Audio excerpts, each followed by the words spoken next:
Good evening, everyone. We're delighted to have you here tonight. Thank you so much for taking the time to join us. My name is Matt Bolkins, and I'm a professor of mathematics here at Grand Valley, where I've worked for almost 25 years. And I'm also the director of first-year student advising and registration. So I oversee the large team of people that works every year to welcome our newest cohort of students to Grand Valley. I'm joined by two of my colleagues tonight who are going to introduce themselves, and we'll share a little bit about the program with you, and we'll get right to things. Good evening, I'm Jody Jansky, Associate Vice President and Director of Admissions. Thank you for joining us tonight. Good evening, everyone. My name is Liz Chase. I am the Parent and Supporter Orientation Coordinator.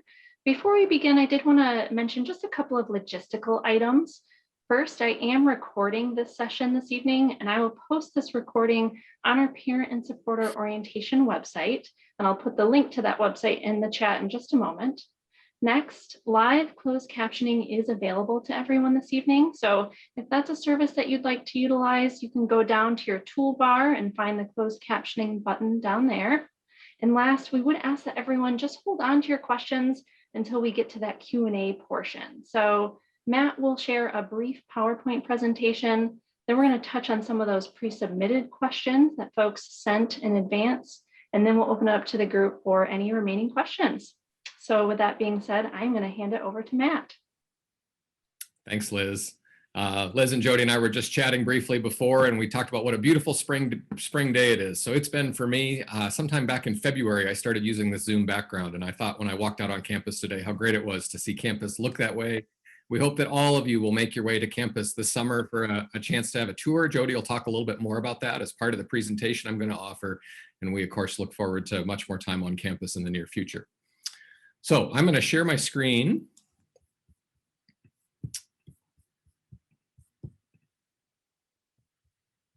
And get started here. There we go. All right, so the main purpose of our time together tonight is to talk about our first year advising and registration program and what you can expect as the summer progresses here. So for this summer, because of the ongoing COVID pandemic, we're having to do all of our work remotely. And so what that means is that each student will have a one-on-one video conference appointment with one of our professional or faculty advisors for 60 to 90 minutes on their scheduled registration day.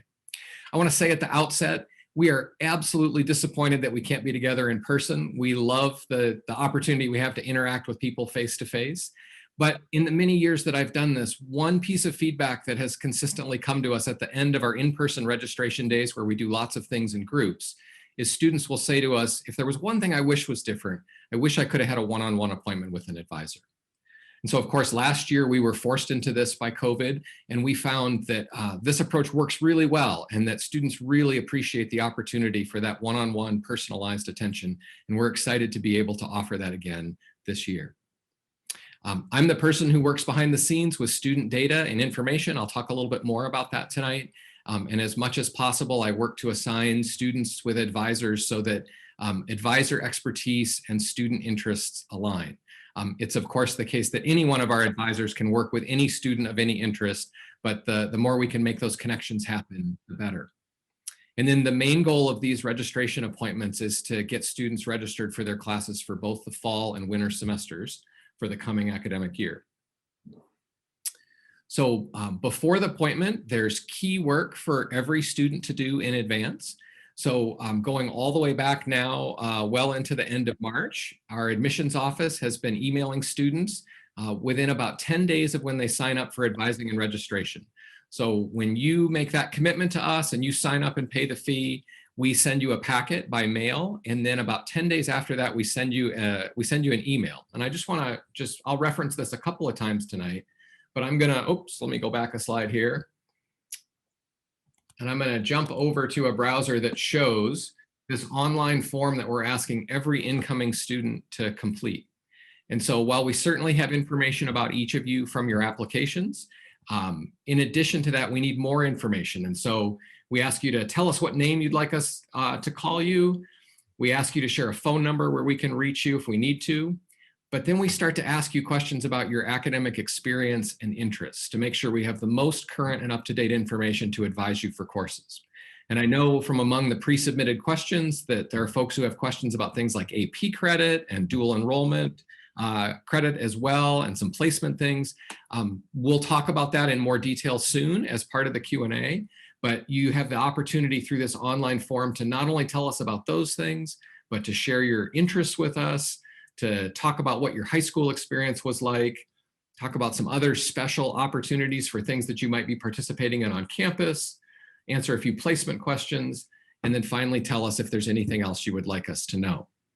And so again, this gathering of information is just incredibly important because it enables your advisor to start to meet you before you actually have the meeting together on your registration day. You can expect by 2 to 3 business days prior to your appointment that you will receive, each student will receive an email directly from their advisor, and that will go both to the student's personal email account that was submitted as part of your application to Grand Valley, as well as to your Grand Valley email address.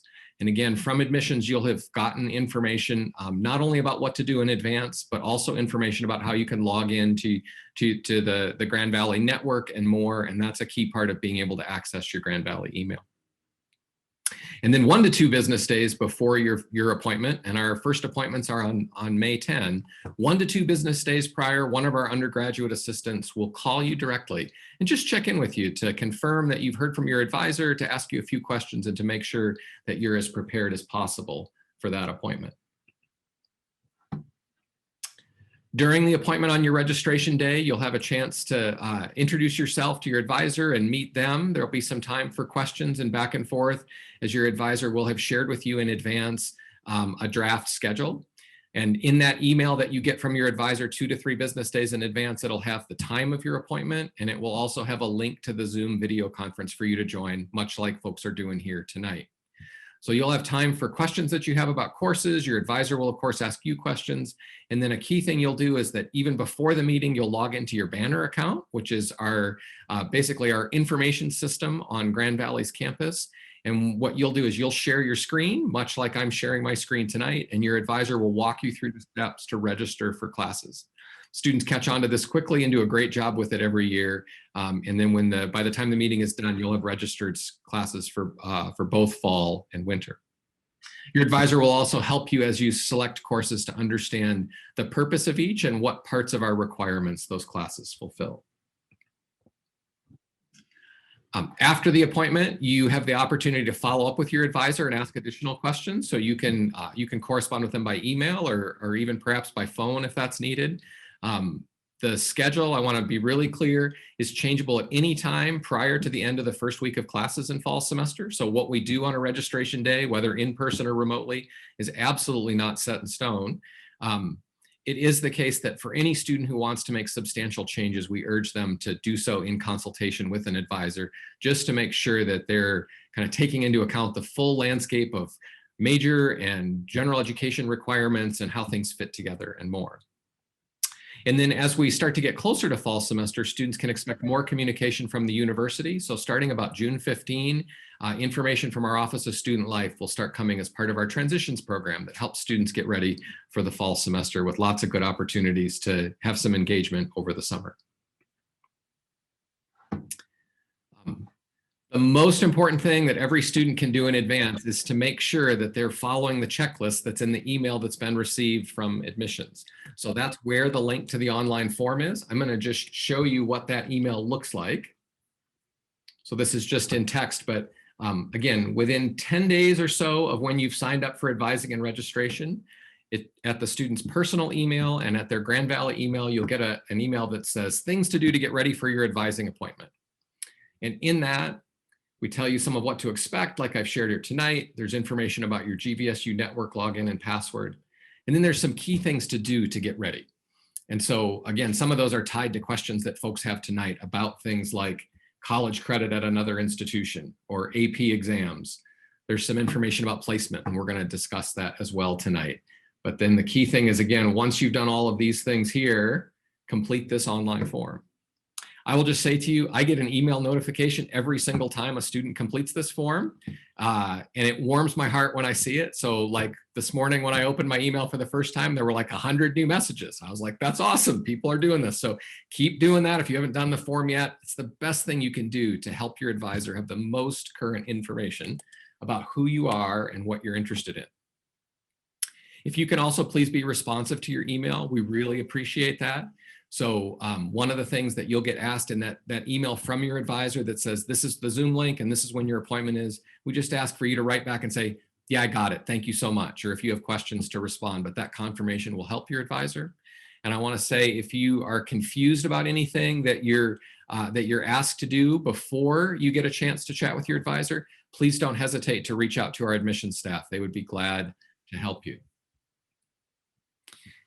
Jody, would you like to share a few words about the opportunity for campus tours? Absolutely, thank you. So we have heard from many families in great interest in visiting campus, maybe for the first time or coming back to visit campus before classes start in the fall. And so the campus is open. We are here, admissions is here working, but what we've done is we've added many additional tour options for you. So you can attend any visit opportunity on our website, but you'll notice that there are some specific dates, many of them, for committed freshmen. So what we've learned is that you're most interested in the tour, and many of our other visit experiences include a presentation. And since so many of you have done that either virtually with us or in person earlier this year, we're offering simply a campus tour. It's about a 1 hour and 15 minute walking tour of campus led by a current Grand Valley student. It will actually be one of our trained orientation assistants. So that student will walk you around. You are allowed to bring 2 guests. So the student and 2 guests, 3 in your party. We will give you an overview of campus, and then the student will also take you over to student housing, where you will have a chance to interact with a member of the housing staff as well. So if you're interested in doing so, I encourage you to go online. You just go to our regular visit link and schedule a date and a time that works for you, and we'll look forward to hosting you on campus soon. Thanks, Jody. Again, it's a great time of year to visit campus. It's just beautiful. The trees are flowering and the greens are out and stuff. So we do really hope that you'll come and experience that. So one thing I wanted to emphasize tonight is that the principal focus of our Q&A is going to be on registering for classes. We recognize that folks have lots of other questions. And so one of the things that I've done in advance is I've prepared a document that just has links to various resources on campus, like things about our housing office and financial aid and more. So we may find that in the course of questions that you all eventually raise in the chat, that we may say things like, you should check out the financial aid office with the link that's in that document. And so just that was meant to make you not have to chase around our webpage, but find a bunch of things in a similar place. So if you follow that link, what you will see is you will see just this simple Google Doc like this that points you to some pages where there's like a summary of things to do to prepare for advising and registration that aligns with the email you've gotten. There's a link here to that campus tour sign up that Jody just mentioned. Our great parent and supporter orientation website that Liz manages here, as well as an opportunity for some live Q&A, and then additional things like down here, financial aid, housing, information about parking permits and things like that, if those are things on your mind. So Liz, I'm gonna now stop sharing my screen and we're gonna turn to Q&A. Liz has kind of summarized the most popular questions in advance. We're gonna address those first and then we'll open things up to you all. Okay, so lots of questions about AP credits. So Matt, if you could touch on how those AP credits are applied, you know, how that might impact first year courses, and then how students can confirm that GVSU has received their AP scores for credit. Great, thanks, Liz.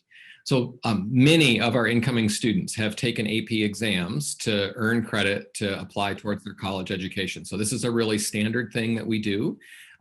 The most important thing that every student can do is to complete the online form and in it to answer the question about exactly which AP exams they've taken, and for ones for which they have the scores to share those with their advisor. So what we do in our advising work is, even if you don't have your scores back yet, we assume that you have gotten the score you need to get credit for that class. And our historical data shows that that happens about 80% of the time. And that's why we use that as our default assumption. If you happen not to get the score you need, then we'll adjust your schedule later. And we have a monitoring and reporting system where we follow up with students as needed. In addition to sharing that information with your advisor so they can advise you into classes that you are both prepared and qualified for, the one thing that you'll need to do before the fall semester starts is to make sure that you send us your official AP scores via the College Board. And the way that you will know that those are received is when you log into your Banner account, which is again our information system and where you'll see your schedule of courses and your personal information and more. On your academic transcript, your AP credits will be applied and you will see what they count towards in your records. Great. Okay. Dual enrollment. Lots of questions about this. So how do students know how the credits transfer? And does Grand Valley need official transcripts? Yes, thank you, Liz. So this is very similar to the situation with AP, where we have many students who've taken courses for credit at other colleges or universities. And so again, the most important thing to do is to share detailed information about that via the online form so we can get that to your advisor. And so telling us the institution and the specific courses is the best way to do that. And usually to read those right off an unofficial transcript is most helpful. So communicating that to your advisor is the first thing so that they can be sure that we don't sign you up for classes that you already have credit for. Like AP, there's a process by which you need to get that to us in an official way. So you need to request an official transcript once you're done with all your courses there from whatever institution or institutions you've attended. Have that sent to the Grand Valley Registrar, and then about a week or two after that's been sent to us, those courses have been evaluated and you'll see them appear on your transcript again in Banner. And that's how you'll know that they've officially come to us. Okay, next we have placement testing. So if you could tell folks what tests students need to take prior to their advising and registration appointment and how that works, what that process is like, and do all students have to take a foreign language? Yes, thank you. There are two main placement things that many students will participate in, and one is related to foreign language and one is related to math. Those are both again mentioned in the email that's sent to you with the checklist of things to do to get ready to submit that online form. And there are questions about those placement tests in the online form as well. So languages first. If you are a student who's taken at least 2 years of a foreign language in high school, we urge you to take a language placement evaluation at Grand Valley, even if you're not sure you're going to continue to study it. To take that placement now when it's closest to your experience serves you the best. And that's something that will last and be part of your records in our Banner system, whether you choose to take those classes or not. Not every student at Grand Valley is required to take a foreign language. There are some degrees, like if you would choose to major in international business, or you would choose to complete a Bachelor of Arts in any field that offers it. Those are examples of places where foreign languages are required. So once again, if that fits you, you've taken 2 years or more of a foreign language, then follow the link that's in the email that's been sent to you, or follow the link on our webpage that's listed, and you can then request a foreign language evaluation and you'll get a link to an online exam that you can take. And then that assessment will be what leads to your placement. So all of this work is online. You don't have to come to campus for it. And it's just something that you can do by corresponding with us electronically. I think what I'll do is I'll actually just share my screen just briefly to show that there from one particular link. So in addition to what's present in the email, if you follow this link right here to preparing for advising and registration, that takes you to this page right here. And if you clicked on this link to language placement evaluation, which is where you get pointed from the email that we've sent you, but if you go to that, then you have the opportunity to follow through to the language department's webpage, and there's a button right there for you to press to request a language evaluation. Okay, so that takes care of language. And then for math, as far as math placement goes, essentially how placement works is that if you've taken the SAT or ACT, you get an initial math placement. We know that many students this year have not taken the ACT or SAT. And so for all of those students, we need you to take at least one proficiency exam to help us get your placement established. And so even for students who've taken the ACT or SAT, if you don't yet have the highest placement, so there are 4 placements, the highest one is called Math 122 and Math 123 fulfilled. If you don't have that placement, and that's what the directions show right here, if your math placement is anything other than that placement, then we need you to take a proficiency test. And if you follow either this link here or the link right there, there's a very brief and self-explanatory web page that describes these things. The tests are all online, they're brief. For the most part, I don't think students need to study for them. I think you'll find the mathematics in them familiar.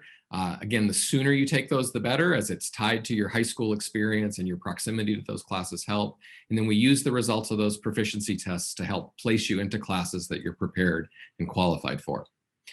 The language placement test is a take it once opportunity, but for the math placement test, for each of the math placement tests we offer, you can take them twice.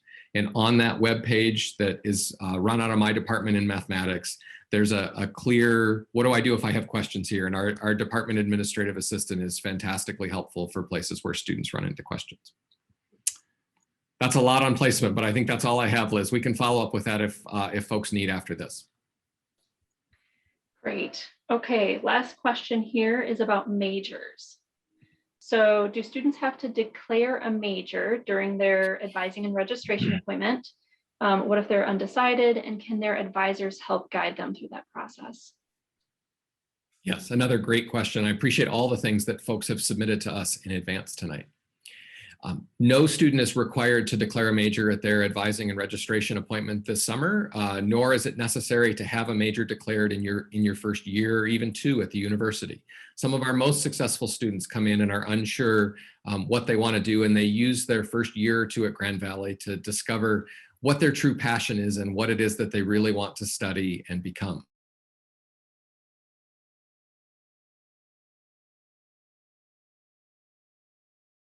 Always changeable later. So I sometimes tell the story that my oldest son, who's now, he'll be 26 years old soon, he's a Grand Valley alum. I think Adam changed his major at least 4 times. And then the last time he changed it, he came to me and he was like, I knew I should have changed it sooner, but I felt like I couldn't. It's like, I felt like I'd changed too much already. And I was like, dude, I told you, like, you change it because, if you don't feel like you're in the right place, speak up. But I just want to say, like, there's an important lesson from my son here that I learned too. And that I'll just say to like every student I work with, if you feel like you're not in the right place or something's not right, speak up. It's hard to do that sometimes, but we're used to it and we're here to help. And so just back to kind of close the loop on declaring majors, there were questions about like, what if I'm undecided? Can my advisor help? Absolutely. We have some advisor on campus who their entire specialty or their main specialty is working with students who are not yet decided. And so every advisor on campus can help you with that, to point you to resources, to help find out what your calling is and what you would like to study and become.